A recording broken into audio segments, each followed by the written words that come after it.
Wow India wow, इतिहास रचना করলো ভারত। ये मैच नहीं एब्सोल्यूट सिनेमा था। 0.1% চান্স ছিল না ভারতের জেতার।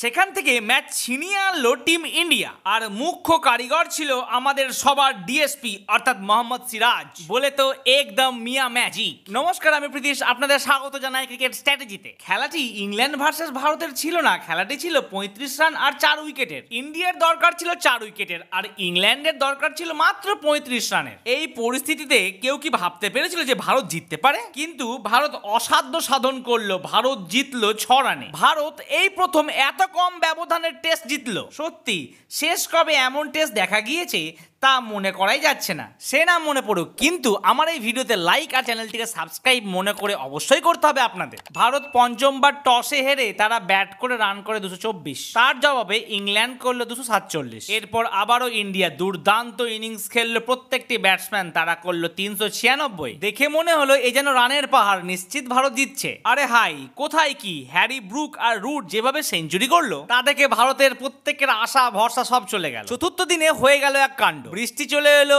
মেঘ করলো, লাইট কমে গেল আর খেলতে পারলো না ইংল্যান্ড পুরো ওভারটি। পঞ্চম দিন শুরুর আগে ভারতের দরকার ছিল 4 উইকেট আর ইংল্যান্ডের প্রয়োজন ছিল 35 রানের। যেন জানাই ছিল ইংরেজ ব্যাটসম্যানও একটি উইকেট পড়বে না আর 35 রান করে ফেলবে। না না না, কিন্তু সেটা ঘটতে দিল না ভারতের প্রেসাররা। ওভালে অবিশ্বাস্য জয় পেল টিম ইন্ডিয়া। সিরাজ নিল 9টি উইকেট আর তার সঙ্গে যোগ্য সঙ্গ দিল প্রসিদ্ধ কৃষ্ণা। এইসব পেস ব্যাটারির চার্জে ইংল্যান্ডকে ঝাড়খাড় করে 6 রানে জিতলো গিলের নতুন ভারত। নেই ঋষভ পান্থ, ছিল না জসপ্রীত বুমরা। এ যেন নতুন ইয়াং স্থান। সিরিজটি যেখানে 3-1 হওয়ার কথা ছিল হলো 2-2। সিরিজটি ছিল 5 ম্যাচের। প্রথম ম্যাচটি ইংল্যান্ড 5 উইকেটে জিতে যায়, দ্বিতীয় ম্যাচটি ভারত 336 রানে জিতে যায় এবং তৃতীয় ম্যাচটি একদম কাছাকাছি গিয়েও ভারত 22 রানে হেরে গেল। চতুর্থ ম্যাচটি ড্র আর পঞ্চম ম্যাচটি কি বা বলবো, 6 রানে জিতে গেল ইন্ডিয়া। আচ্ছা, একটা সত্যি কথা বলুন দেখি, 4 নম্বর দিন অবধি কেউ কি ভেবেছিলেন যে ভারত জিততে পারে?